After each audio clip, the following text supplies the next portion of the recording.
Hey guys, and welcome back to another episode of Draw with T. I think that's what we're going to be going with. So, in today's episode, we are continuing on from the last episode. So in the last episode, I was showing you guys the most earliest stage of the design process, and that's mind mapping, research, just not even research, it's just getting your ideas down on a page, anything and everything. You can use mind maps, lists, anything. And then once you have all of your ideas, you move on to step 2, which a lot of people, I guess, would consider to be step 1. You've seen me do this before. This is called thumbnailing, and it's just where you take your possible ideas and you start doing little tiny drawings. They call it thumbnails, I think, because they're sort of small, like a human thumbnail. That's what was told to me. I don't know if that's actually the case, but it's all that I've ever been told. Seems like a weird name for it, but that's what everybody calls them, and I honestly haven't heard anybody ever call them anything else.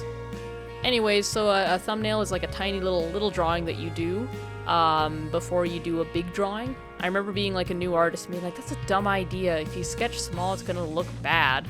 And then I would just proceed to instantly jump into the final big size sketch. And honestly, over half of the time, it would be this stiff, awkward looking drawing. And finally, when they finally nailed it down into me in art college that I had to do this, and then I started doing it in my own practice, it's like, you know what? The results I get are way better. Even if I do end up going with one of the first ideas, at least I've done all the exploration. But usually I don't end up going with the first idea. You might think your first idea is the best idea, but it usually isn't. It might be a very good idea, but one of the problems tends to be the first idea people come up with when they're thinking of a thing. Like in this case, I'm doing an LGBTQ/gay/queer Christmas card, and the first idea I had is just the rainbow with "Make the Yuletide Gay." And that's probably the first idea everybody has when they're thinking about doing a card. If somebody else is doing a rainbow Christmas card and they had to use the phrase "Make the Yuletide Gay," that's probably also the first or one of the first ideas that they would come up with. So one of the reasons of doing thumbnails, especially like in the creative industry, like not just for yourself, because you can draw whatever you want for yourself, right? But when you're like drawing characters for a company, or you're designing Christmas cards for somebody else or whatever, you want to push past the first idea and see if you can come up with something more creative, something that hasn't been done before. That's how it's supposed to work. I'm gonna give you a little bit of a spoiler.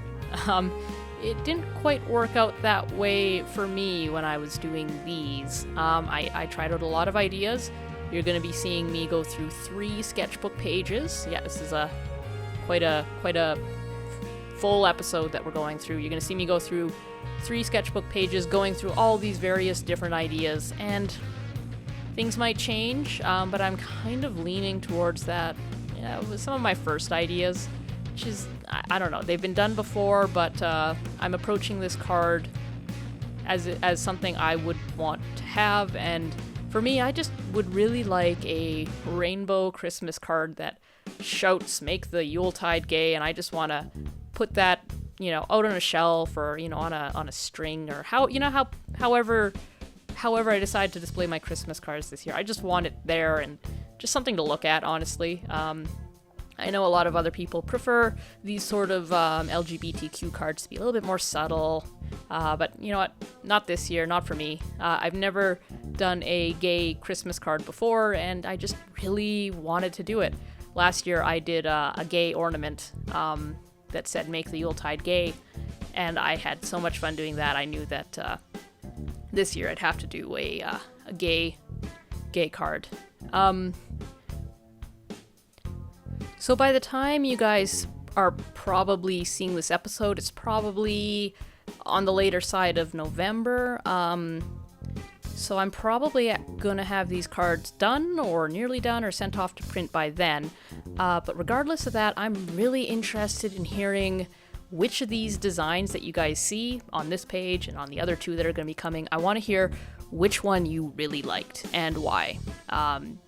Whether it was just really drawn well, or you just really like, like reindeers, like what I'm doing here, or if you like, just the shape of it, or just the colors, or you don't know why you like it, just let me know. I'm really curious. Thumbnails aren't something that you usually show other people, not even like the client or whatever. At least, I don't. Most people I know don't. When you want your client or somebody else to see your ideas, what we typically do is we like pick 2 or 3 of the best ones, and then we do like a bigger sketch. In college we called them discussion roughs, but that's about the only place I've ever seen them called discussion roughs. We called them discussion roughs, A, because our teachers told us that that's what we were going to call them, and B, because we would discuss them. So we would do a quick little sketch that was enough to kind of show where things were and what things were, because in thumbnails, you don't quite know what's what from a tiny doodle. And then we would have little crits and discussions with the teacher or other students to get some feedback.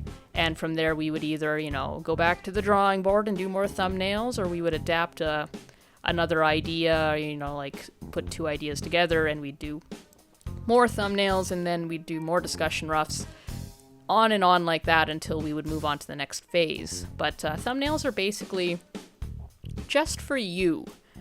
You might show them to somebody else if like your discussion roughs just aren't working and you're like, okay, well, if these 3 aren't working here, let's look at my sketchbook. I got these other ideas that I didn't do roughs for, but I could. Do any of these, strike you as good? A lot of clients, I haven't had many clients, but I tend to find they're a lot more easygoing than I am. I have high expectations of my work, and I'm always like, well, can I make the meaning deeper? And in college, we had our teachers were always pushing us, so we were always, going back to thumbnails, and always coming up with pages and pages and pages and pages of thumbnails. If we had kept sketchbooks instead of working on what we called bond paper, I probably would have gone through 8 or 9 or 10 sketchbooks of this size per semester. And looking back, I would say I was kind of a lazy artist. I didn't do as many roughs as I could have. So yeah, and the bond paper we worked on I believe, if you take 4 pages of legal size, not legal size, 8.5 by 11 paper, and you kind of lay them out on the floor, I think that's about the size of a sheet of bond paper. And we went through pads and pads and pads and pads of that stuff during our early years in college. So yeah, if you're wondering how many thumbnails you should do as many as you need to do to find your winning idea. I tend to find I do less thumbnails for myself than I might for clients. It actually depends on the clients. I have some people that, they're really, they just want loosely whatever they request. If it's a character, they just, they're like, hey, I've got a D&D tiefling and they're a wizard, and I kind of like they have an eye patch and short hair. The short hair is red and they're like a blue tiefling. The rest is up to you, and I'll be like, yeah, sure, whatever I draw, they'd be happy with. And then you have some people that are very particular. Usually it's bigger clients with more needs, like they're a small company or something, and they need to have everybody sign off on a logo or a brochure or something, and that's where you do a lot more renditions because there's a lot more to take into account. When I'm thumbnailing for myself, I will just do as many as I need to get to an idea. So in the case of these Christmas cards, I'm just trying to exhaust every idea I can come up with because I don't really know what the card could be. All I knew is I wanted it to say make the Yuletide gay, roughly, and I wanted it to have a rainbow, an obvious rainbow on the front cover. So because I didn't really have much in mind for how I wanted this to look, that meant that I ended up doing quite a few more thumbnails for it, even more than I thought. I thought maybe I would get maybe even just half a page, and then I would reach a quick idea that I liked and I'd move on. It ended up being a much longer session. Instead of half a page, it was 3 pages. And I was just trying all these ideas that came into my head because I didn't know which one was going to be good. And every single one of them that crossed my mind, I'm like, oh yeah, that would be really cool. And then I would draw it and be like, that could be cool, but, maybe this new idea would be much cooler. And then I looked back and be like, oh, no, actually, this first one was cooler, or the second one was cooler. Now, if I'm doing, thumbnails for a character that maybe I drew previously and now I just draw a bit better, or I know a little bit more and I want to just refresh them, then I might just do almost no thumbnails for them. For example, I've got a character that I've worked on and drawn a lot of. Her name is Tristan Blackwood. She's a knight. I know she's tall, kind of olive-skinned, dark hair that's always kind of, spiky, kind of that anime style, and she's got 2 suits of armor. The one suit's like a super cool, fancy, magical suit of armor, and I've done a few versions of it, because, it's fun to draw armor, but also I learn more, every time I come around, a couple months pass by, and I always learn more, and I want to, update stuff. So that suit of armor, I might just change the helmet a bit, or, modify the elbow a little bit, or just something like that, or maybe just, shift the colors a little bit on it. So that doesn't take a lot of sketching, versus if I came up with just a character where anything is possible. Say I need a bookish character who is 1/8 elf and the rest 7/8 human, and they're a little bit aloof, and they can be anything, as long as they're aloof and they do these certain things in the story, they can be anything. They can be male, female, other, that's it. That means pages and pages and pages of exploration. It'd be different if, say, using the same character, maybe in my head it's I don't know much about them, but they're a redhead, and they've got short hair and an eye patch. They've got to have this. It's just, every time I think of them, I don't know if they're short, tall, fat, skinny, but they definitely have orange hair and an eye patch. Those sort of restrictions mean I thumbnail less, because I don't have to thumbnail through hairstyles, and I don't have to do color studies of the hair. I don't have to do all these combinations. If it's set in stone, or it's pre-decided, then I don't have to draw that stuff. It would be you'll notice all of these are rainbows, and that's because, well, I want them to have a rainbow on the outside. Whether there's a rainbow on the inside, that's whatever my call is. But yeah, so, that means I don't have to explore black and white versions, and it's a Christmas card, so I don't have to ask myself, does there need to be an Easter bunny in it? Restrictions usually mean less thumbnails, usually, but not always. Sometimes it can actually mean a lot more. And in those cases, it's usually because you have a very picky client, or you have something very, very tricky that's hard to pull off. And you just have to keep trying and trying new things. Maybe you have to do an ad, and it has to use these colors, and it has to say this phrase, and it has to be this size, and it has to contain all of this stuff, and it doesn't give you much room to move in, but you somehow have to solve a way of making, let's use hyperbole here. You have to make an entire short story novel be readable from a massive billboard. You have to design that somehow. That's a challenge where you just keep going and going and going at it, even though your specifications are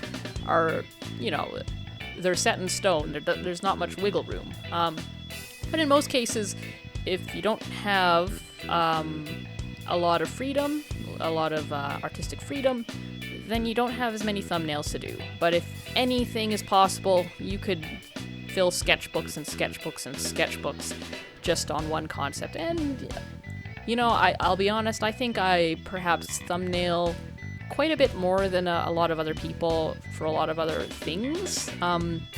in my industry, I mean more like character designs and stuff for personal use. And by that I mean like, you know, people that want their D&D character illustrated, or people that just, you know, want a Twitch logo or stuff like that, you know. I think a lot of people just sketch the first thing, or they might just do a couple quick starter doodles and then dive right into it. And me, I you know, just feel like I need to explore a lot of options. Thumbnailing also happens a lot more in graphic design work, which is kind of what I'm doing here, because I am designing a graphic. In this case, the graphic is, you know, Christmas cards, and this card in particular is very much in the more graphic design style, whereas, like, you know, illustration just uses less thumbnails in general. But the thumbnails that you do draw in illustration work, they're not wee tiny thumbnails. They tend to be bigger the more complicated a project is, and they can take longer too. I know in some concept art industries, a thumbnail can be like 30 minutes. It's a 30-minute painting, and it's hyper detailed and really cool looking, and the talent it takes to make that is amazing. But then you have graphic designers that in 30 minutes will fill up, you know, 5 pages. But they're just tiny little squares and little circles, and, you know, it's pages of squares and circles in slightly different places, you know, like little bars to indicate where words might be, that sort of thing. So I hope that gives you guys kind of some insight into thumbnailing. If you're curious about whether you should do thumbnailing in your work, that's really up to you. I mean, I would say if you're looking to work in the professional industry of art, you definitely want to know how to do thumbnailing. It's kind of a must. If your first work isn't always going to be the greatest, and you might be halfway done and suddenly realize that there's a gaping error or a flaw that you hadn't thought of because you didn't thumbnail. It does make the art more expensive to do, but you do get better results at the end of it. If you're just drawing for yourself, you can do whatever. I mean, that goes for anything you do for yourself, by yourself. It's whatever you feel like, honestly. And to be honest, that's about everything I really have to say about thumbnails. In fact, I probably said it about 3 or 4 times over. I am trying to find some more things to say about this. This episode is longer than normal, mainly because it's 3 pages. I guess here's a question for you guys. In your local area, would you ever see a card like this? Do they sell Pride/Rainbow LGBTQ cards? I don't know if I've actually ever seen any, but being an artist, I make my own Christmas cards, and I've done that for about 10 years now. So it's been about a decade since I actually went card shopping, and I don't even think I ever went card shopping because I was a bit younger, so I just, you know, mooch a card from somewhere, or just not really send cards. So let me know, because I haven't been in like a Hallmark or wherever you get cards from, other than like the drugstore, which, you know, it's like a little rack of generic cards to appease everybody. I don't feel like that's a fair assessment of all Christmas cards. Yeah, because I really don't know. Maybe it's a bad thing that I don't go out and look at Christmas cards before making my own. But when I make Christmas cards, I make what I want. Like, I make cards that I would love to receive, or cards that I would love to see on display, or cards that I think, yeah, you know what, these 3 people I know, or this one person I know would just absolutely love this card. I do sell these cards, so if you guys are actually interested, let me know in the comments. Maybe make a deal. Depending on how far away you are, shipping could be expensive, but you know, we'll see. Because yeah, it's kind of hard to do. Anyways, have a good day, guys.